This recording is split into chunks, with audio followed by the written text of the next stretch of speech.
नमस्कार दोस्तों, मेरा नाम है विमल सिंह। बालाजी स्टडी अड्डा में आपका स्वागत है। डीएलएड फोर्थ सेमेस्टर के लिए हम आपको वही दोपहर 1-1:30 बजे वाली टाइमिंग में दिसंबर 2022 एग्जाम के लिए जो है वो फिर से प्रश्नों को करा रहे हैं, क्योंकि कोर्स तो हम ऑलरेडी सारी चीजें करा चुके हैं। तो पिछला इसी का पहला पार्ट वन लाइनर नहीं देखा हो, साइंस के अति लघु प्रश्न वन लाइनर वाले पहला पार्ट देखा था, साइड में आई बटन पिछला वाला वीडियो आपको मिल जाएगा।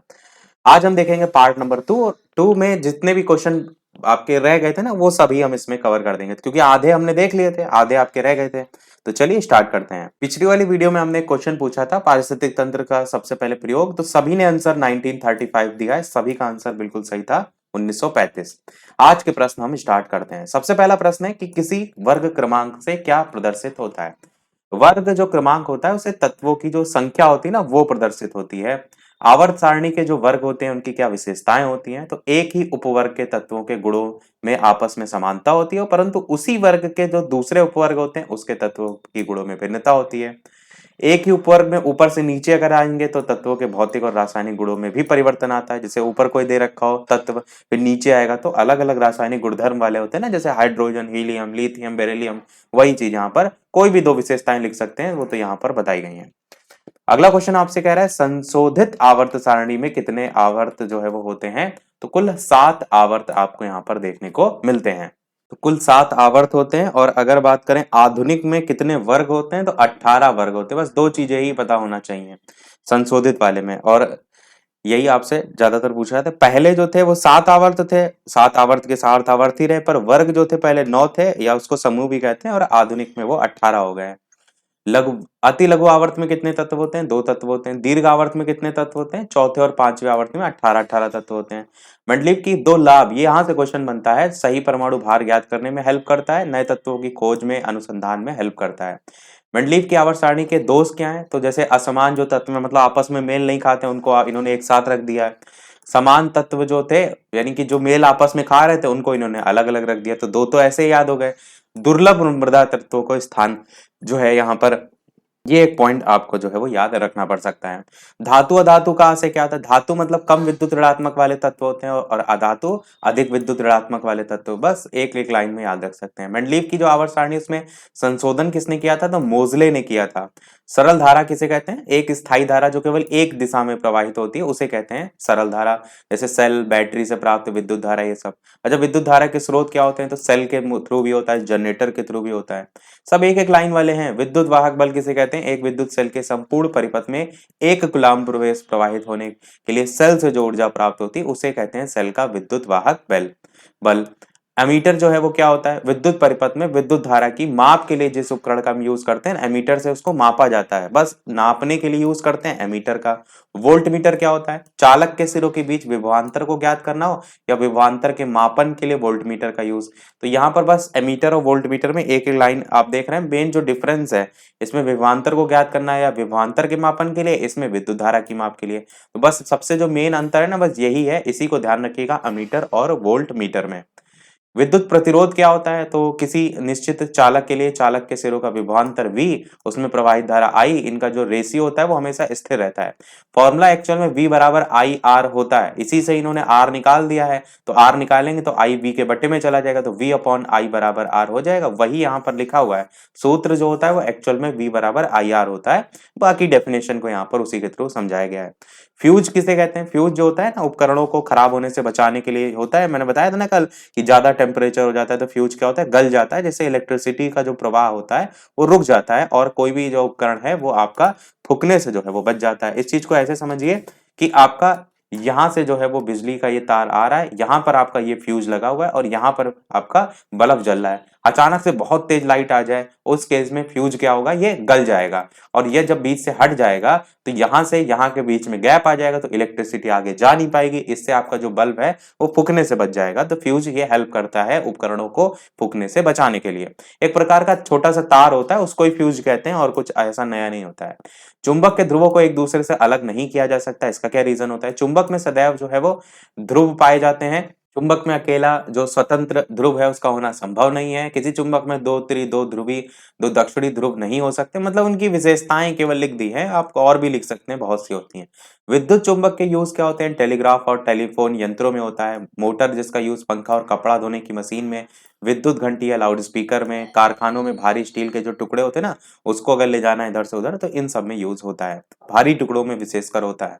दो आवेशित वस्तुओं में कब आकर्षण होता है, कब प्रतिकर्षण होता है। जैसे विपरीत प्रकार के आवेशित वस्तु हैं तो उनमें आकर्षण होगा, एक के गुण अलग हैं, एक के गुण अलग हैं, तो इनमें क्या होगा, आकर्षण होगा।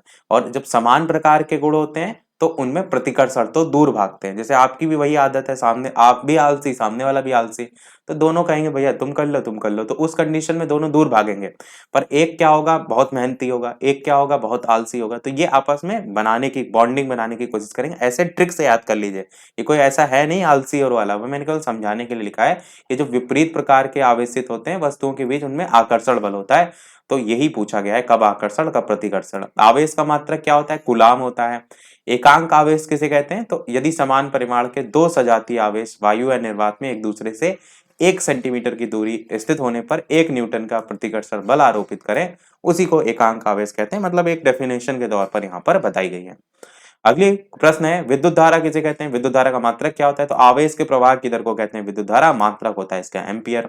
कारण पूछा गया, प्लास्टिक के कंघे को ऊनी कपड़ों से रगड़ते हैं, तो ऐसा इसमें पहले में बताया गया कि प्लास्टिक के कंघे को जब ऊनी कपड़े से रगड़ते हैं तो कंघा हो जाता है ऋण आवेशित, और इस प्रक्रिया में इलेक्ट्रॉनों का स्थानांतरण ऊन से कंघे में हो जाता है। ये पूरा मैंने आपको समझाया था, अगर आपको याद होगा, पहले क्वेश्चन कराए थे ना कि कब रेशम के कपड़े को कांच की छड़ से रगड़ते हैं तो कैसे जो है किसमें धन होगा, किसमें ऋण होगा, पूरा हम डिटेल में बता चुके हैं।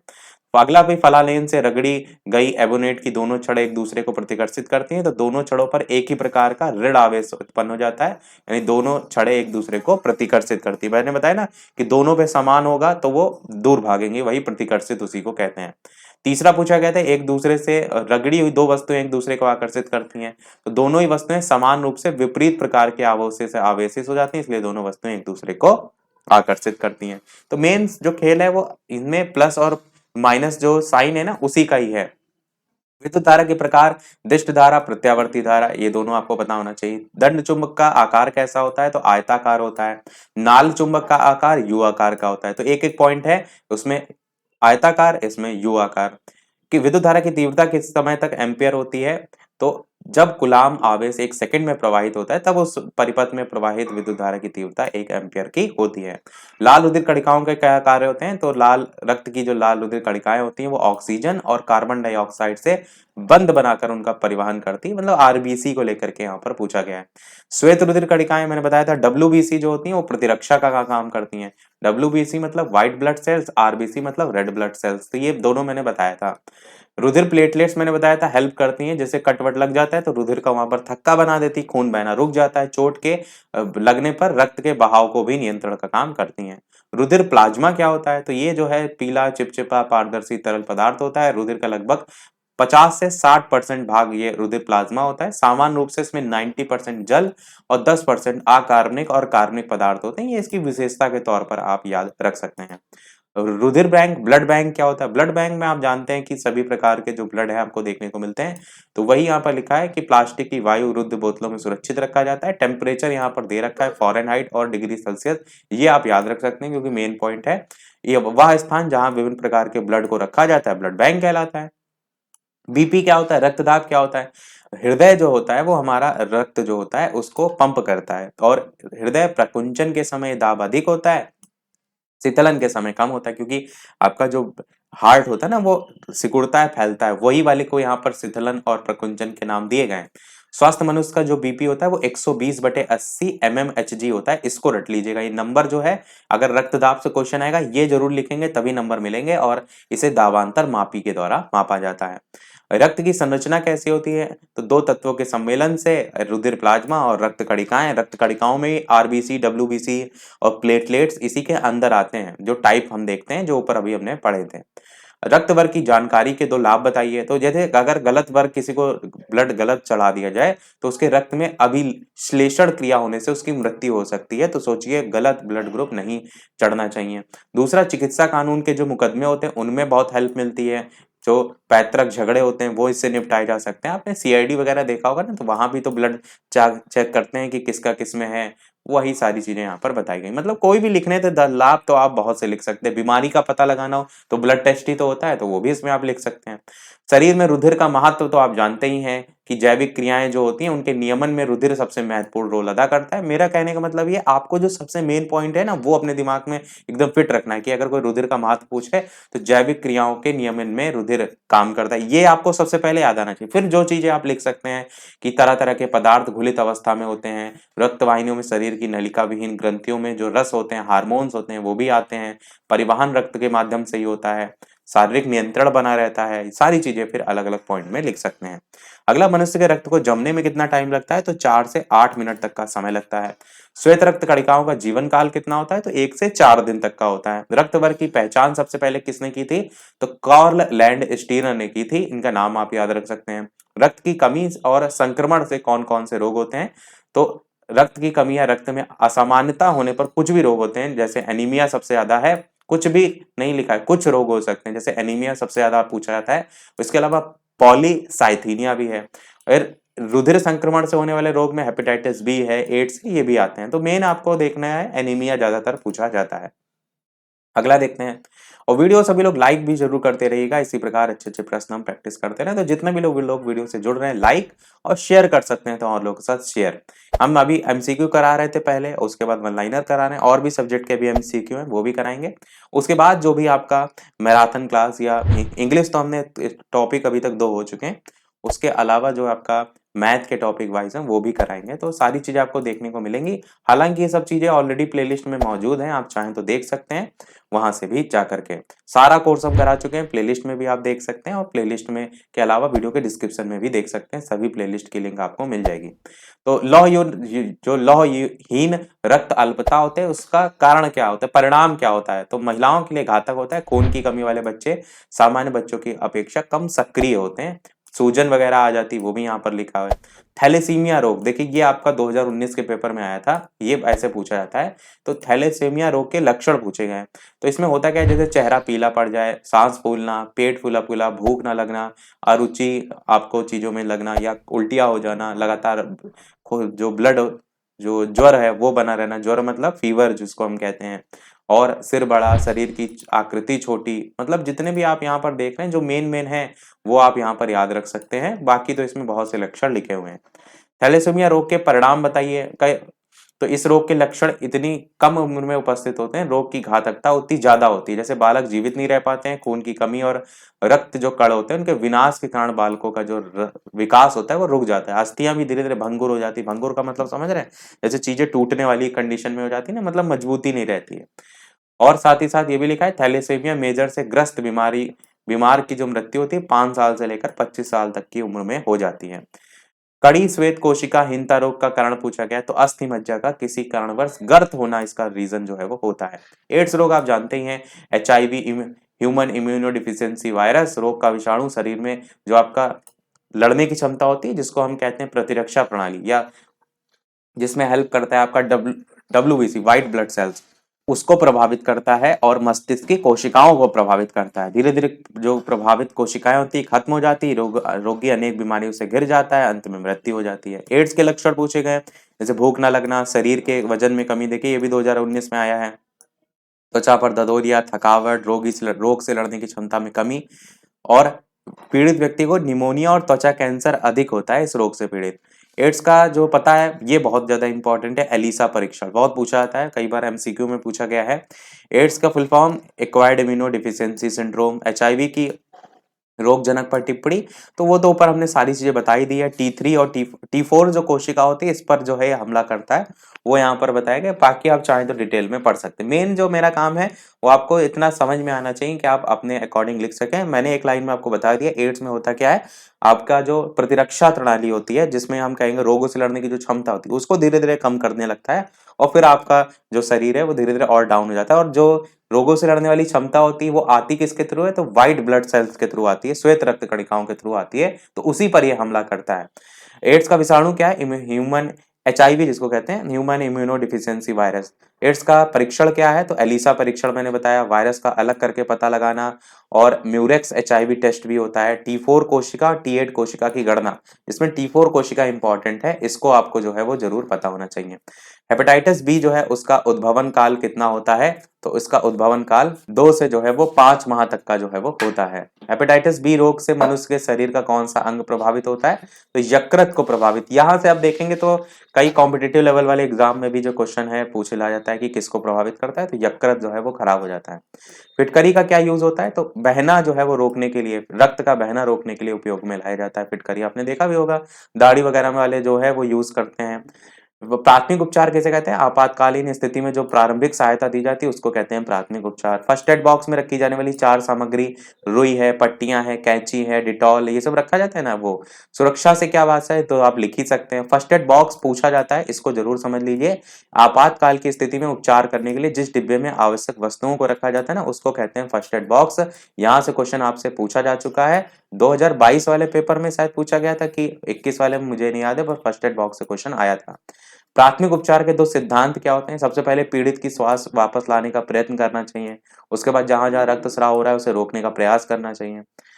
कुछ घरेलू औषधियों के नाम जैसे फिटकरी है, आयोडेक्स है, बोरिक पाउडर है, ग्लूकोज है, नौसादर है, तो ये घरेलू औषधियों को आप याद रख सकते हैं।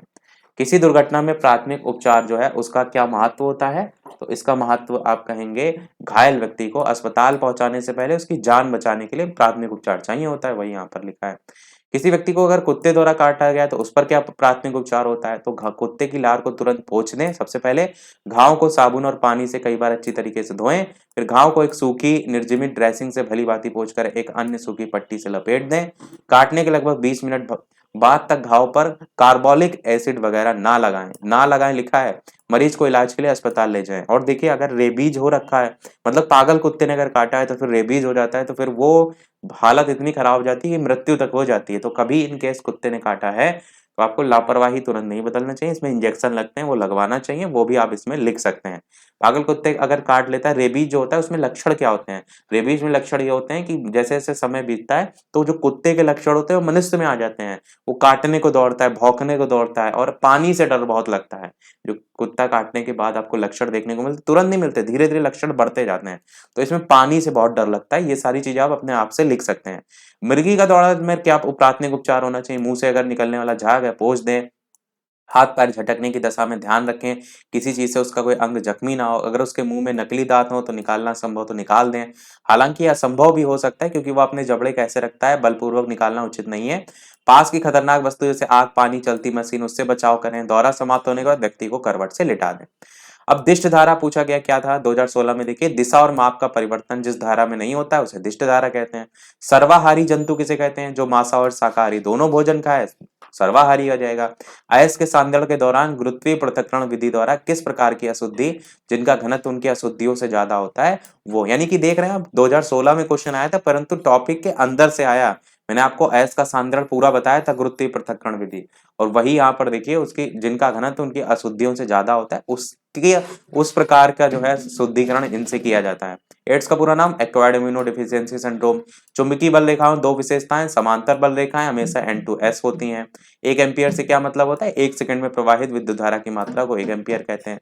खाद्य जाल से क्या समझते हैं? समझाया था मैंने ना कि खाद्य श्रृंखला जब सीधी ना होकर जटिल जटिल हो जाती है, या जब एक प्रकार के जीव कई प्रकार का भोजन का, या फिर एक प्रकार का जीव कई प्रकार के जीवों के द्वारा खाया जाता है तो एक जाल बन जाता है, उसे खाद्य जाल कहते हैं। और मैंने जो अपनी डेफिनेशन बताई थी उसको आप ध्यान रखिएगा, इन्होंने थोड़ा सा डेफिनेशन को कठिन रखा है कि जब कई प्रकार की जो खाद्य श्रृंखलाएं होती हैं या विभिन्न खाद्य श्रृंखलाएं एक जाल के रूप में प्रदर्शित होती हैं उसको खाद्य जाल कहते हैं। एक लाइन की डेफिनेशन है। विद्युत के दो सुचालक, दो कुचालक जो पदार्थ उनके नाम। सुचालक जिसमें विद्युत प्रवाह हो जाए जैसे सोना, चांदी, तांबा, एल्यूमिनियम। कुचालक जिसमें ना हो, रबड़, प्लास्टिक, लकड़ी। देखिए 2018-17 में दोनों क्वेश्चन रिपीट हुए हैं तो प्रीवियस ईयर रिपीट भी होते हैं, ये चीज मैंने आपको पहले भी बताई है। धातु गैल्वेनीकरण प्रक्रिया क्या होती है? तो लोहे को जंग से बचाने के लिए लोहे की चादर या अन्य पात्र को पिघले हुए, पिछला नहीं होगा, पिघला हुआ जो जस्ता होता है उसमें डुबो देते हैं, जिससे लोहे पर क्या होती है? एक परत चढ़ जाती है, और परत जो चढ़ जाती है उसको कहते हैं गैल्वेनीकरण। घरों में छतें बनाने के लिए यूज किया जाता है। लोहे की चादरें, बाल्टियों और ड्रमों को नष्ट होने से बचाने के लिए, संक्षारण से बचाने के लिए गैल्वेनीकरण यूज किया जाता है। अगला है विद्युत ऋणात्मकता की परिभाषा। तो किसी परमाणु का एक रासायनिक गुण है जो दर्शाता है कि परमाणु किसी सहसंयोजी आबंध में इलेक्ट्रॉनों को आकर्षित करने में कितना सक्षम है, उसे एक्स के द्वारा प्रदर्शित करते हैं। ये विद्युत ऋणात्मकता देखिए 2017 में पूछा गया है। हेपेटाइटिस बी शरीर के किस अंग को प्रभावित करता है? तो ये लीवर का एक गंभीर संक्रमण रोग है, टीके द्वारा आसानी से पहचाना जा सकता है, लीवर आपको याद रखना है। खनिज और एस से क्या मतलब होता है? खनिज ऐसे भौतिक पदार्थ होते हैं जो खान से खोद कर निकाले जाते हैं, जैसे लोहा, अभ्रक, कोयला, बॉक्साइट, जस्ता, चूना। अयस्क क्या होते हैं? ये मैंने बताया था, इन्हीं से ही धातुओं को प्राप्त किया जाता है, तो उनको कहते हैं अयस्क, जिसमें वे खनिज होते हैं जिनमें कोई धातु आदि महत्वपूर्ण तत्व होते हैं। इन्होंने थोड़ा डेफिनेशन वाली चीज लिखी है, आप समझा मैंने पहली क्लास में दिया था, तो उसी के अकॉर्डिंग बना करके लिख सकते हैं। अगला है, यदि पृथ्वी से सभी पौधे समाप्त हो जाएं तो जंतु जगत पर क्या फर्क पड़ेगा? तो खाद्य श्रृंखला के सभी जो पोषी स्तर होते हैं ना, एक दूसरे पर डिपेंड होते हैं। मैंने बताया था ना कि घास टिड्डा खा रहा है, टिड्डे को मेढक खा रहा है, तो ये दोनों आपस में सब एक दूसरे पर डिपेंड होते हैं। अगर एक समाप्त हो जाएगा तो फिर ये जो चैन होगी वो गड़बड़ा जाएगी। वही यहाँ पर बताया गया है, खाद्य श्रृंखला में ऊर्जा का प्रवाह रुक जाएगा। अगला है, विद्युत धारा किसे कहते हैं? इसका मात्रक जो है वो क्या है? तो ये आपका विद्युत आवेश प्रवाह की जो दर होती है इसको कहते हैं विद्युत धारा। और ये हमारा सेकंड लास्ट क्वेश्चन होगा, इसके बाद वाला लास्ट है। उसके बाद एक क्वेश्चन हम आपसे पूछेंगे, आवेश प्रवाह की दर की मात्रा को इलेक्ट्रिक करंट यानी कि विद्युत धारा कहते हैं, इसका मात्रक एम्पियर होता है। मानव में पाए, ये हमारा इस वीडियो का लास्ट क्वेश्चन है। इसके बाद एक क्वेश्चन हम आपसे पूछेंगे। थोड़ा सा हम फास्ट आज इसलिए भी चले क्योंकि सारी चीजें जो समझाने वाली थी वो हमने स्टार्टिंग में ही समझा दी थी, जो पहली वाली क्लास थी उसमें। और कुछ अगर समझ में ना आया हो तो कमेंट में पूछ लीजिएगा, वहां पर भी हम बता देंगे। और इसके अलावा जो भी चैनल पर नए हो, सब्सक्राइब करके अवश्य जुड़ जाइएगा। वीडियो पसंद आए लाइक शेयर भी करते रहिएगा। और टेलीग्राम चैनल से नहीं जुड़े हो, बालाजी स्टडी अड्डा सर्च करके जुड़ सकते हैं। तो प्रश्न आपका आखिरी है कि मनुष्य में पाए जाने वाले किन्हीं 4 अवशेषी अंगों के नाम बताइए। 2018 में आया था, जैसे अपेंडिक्स है, साइरस है, पूंछ की हड्डी, कान की मांसपेशी, नरों में निपल्स। ये सभी अवशेषी अंग क्या होते हैं? अवशेषी अंग मैंने बताया था ना, सारी चीजें आपको पहली वाली क्लास में, तो क्लियर आपके दिमाग में होना चाहिए अवशेषी अंग के बारे में। सारी अपेंडिक्स वगैरह मैंने सब बताया था, क्यों अपेंडिक्स क्या होता है, कैसे सेलुलोज का पाचन पहले हम करते थे, वो सारी चीजें हम पहली क्लास में बता चुके हैं। अब एक प्रश्न आपसे भी पूछ लेते हैं, जैसा कि सभी वीडियो में हम आपसे एक ना एक प्रश्न पूछते हैं। इस वीडियो का आपके लिए प्रश्न है जिसका आंसर वीडियो के मेन कमेंट में आपको बताना है कि हेमेटाइट किसका अयस्क है? सोना का है, तांबा का है, लोहा का है या कैल्शियम का है? अपना आंसर वीडियो के मेन कमेंट में बताइएगा। और लाइव जो वीडियो आप ये देख रहे हैं उसकी टाइमिंग अभी हमने 1-1:30 के आसपास रखी है, तो बाकी भी टाइमिंग को हम जल्दी इसमें शामिल करेंगे। तो अभी के लिए इतने रखते हैं। यदि कोई प्रश्न हो तो वीडियो के मेन कमेंट में पूछ लीजिएगा। यदि कोई प्लेलिस्ट ना मिले तो कमेंट कर दीजिएगा, मैं आपको प्लेलिस्ट के लिंक जो है वो प्रोवाइड करा दूंगा। तो आज के वीडियो में इतने ही रखते हैं, मिलते हैं अगले वीडियो में कुछ नए प्रश्नों के साथ, नए टॉपिक के साथ। तब तक के लिए नमस्कार, जय हिंद और सभी को गुड आफ्टरनून।